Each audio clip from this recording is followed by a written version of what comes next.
दोस्तों, दिल्ली का एक घर है, बहुत ही बड़ा आलीशान घर। घर पे कोई नहीं है, लेकिन घर के मालिक आते हैं, उसके मतलब एक हस्बैंड और वाइफ, और देखते हैं कि दरवाज़ा लॉक है, तो अपनी चाबी से उस दरवाजे को खोलते हैं, घर के अंदर जाते हैं। अंदर जाके देखते तो नज़ारा बहुत बहुत विभिन्न सा कि उनकी लड़की की लाश पड़ी हुई है, खून से लथपथ। क्यों उसकी लाश पड़ी थी, किसने उसको मारा, ये बताता हूँ पूरी कहानी। जुर्म कभी छुपता नहीं, अपराधी कभी बचता नहीं। मैं हूं आपका होस्ट युवराज सिंह और आप देख रहे हो मेरा यूट्यूब चैनल क्राइम डे।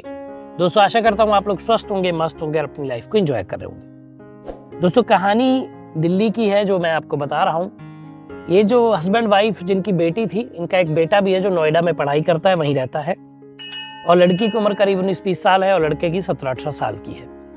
अब ये इतने बिजनेसमैन है बड़े कि अक्सर मियाँ बीवी बाहर रहते हैं घर से, तो जो देख रेख है लड़की की उनका नौकर करता है, जो करीब 40-45-50 साल का है। उसको भी वो पिता की तरह मानती है, पापा ही बोलती है लगभग। और ये लड़की बड़ा सोशल वर्क करने वाली है। अपने पड़ोस का एक लड़का है 15-16-17 साल का, जिसको ये पढ़ाती है, अक्सर वो पढ़ने आता है ट्यूशन इनके पास, और ये अपने कामों में बिजी रहती है।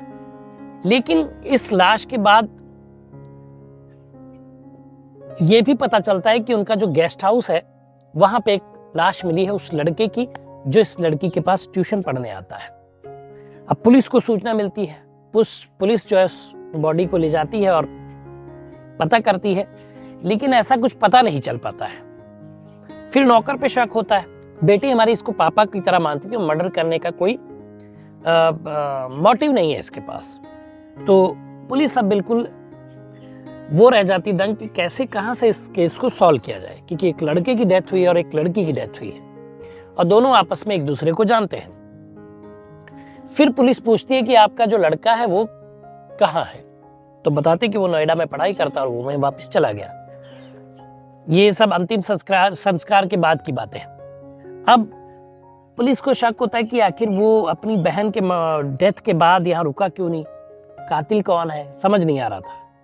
लेकिन फिर जो है पुलिस को पता चलता है एक चीज की, जो लड़के को पढ़ाती जो 15-16 साल का था, वो HIV पॉजिटिव था। HIV पॉजिटिव था, इस बात से बड़ा हड़कंप मच जाता है और दोनों के घरों की तलाशी ली जाती है। तलाशी में पुलिस को एक रिपोर्ट मिलती है जिसमें यह पुष्टि होती है कि जो इस लड़की का भाई है वो भी HIV पॉजिटिव है और एक गंभीर और बीमारी से ग्रसित है। पुलिस तुरंत आओ देखते न ताओ और तुरंत नोएडा जाती है और उस लड़के को गिरफ्तार करती है, यानी कि लड़की के भाई को गिरफ्तार करके लाती है।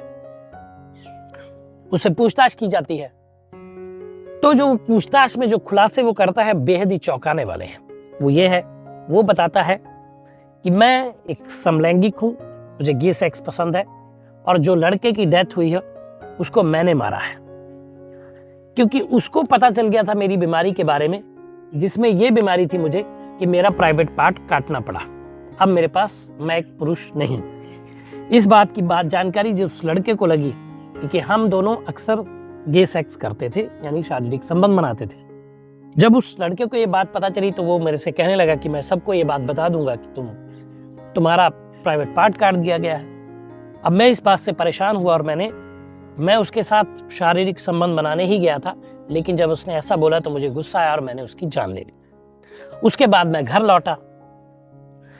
लौटा तो वो रिपोर्ट जो थी वो मेरी बहन को पता चल चुकी थी। तो बहन ने मुझसे बोला, मैं घबराया हुआ था क्योंकि मैं एक मर्डर करके आया था। बहन ने देखा तो घबराहट मेरे चेहरे पर साफ दिखाई दे रही थी। तो बहन ने पूछा कि तुम घबराए क्यों? तुम घबराओ नहीं, तुम्हारी रिपोर्ट के बारे में मुझे पता चल गया है कि तुम्हारा प्राइवेट पार्ट काट दिया गया है। अब मैं इसकी खबर किसी को नहीं दूंगी, लेकिन तुम्हारी गर्लफ्रेंड से बात करेंगे और समझाएंगे और आशा करेंगे कि वो समझ जाए इन बातों। अब इस चीज को सुनते ही वो बौखला गया और उसने पास में पड़े एक फ्लावर पॉट से अपनी बहन को धक्का दिया, गिराया और सर पे वार किया और जान ले ली। कैसे उसने 2 लोगों की जान ले ली? सिर्फ इस वजह से कि वो HIV पॉजिटिव था और गे सेक्स में इन्वॉल्व था, और इसी बीमारी के चलते उसका प्राइवेट पार्ट काट दिया गया था। अब गुस्सा इसने उस लड़के पे इस बाबत निकाला, वो बोलता है कि मैं सिर्फ शारीरिक संबंध सिर्फ तुमसे बनाता था, तो इसका मतलब HIV की जो बीमारी है मुझे तुम्हारी वजह से मिली है। इसी कहासुनी के बीच उसने लड़के को मारा और फिर अपनी बहन को मारा। तो दोस्तों, एक कहानी मैंने दिल्ली की आपको बताई, बड़ी सनसनीखेज कहानी थी। तो आपके इर्द गिर्द भी कोई ऐसी कहानी तो नीचे व्हाट्सएप नंबर फ्लैश और उस पर मैसेज कर दीजिए। वीडियो के माध्यम से आपको पूरी स्टोरी बताऊंगा और आपको उस क्राइम से रूबरू कराऊंगा। तो दोस्तों ये था वीडियो। कमेंट बॉक्स में बताइएगा आपको वीडियो कैसा लगा।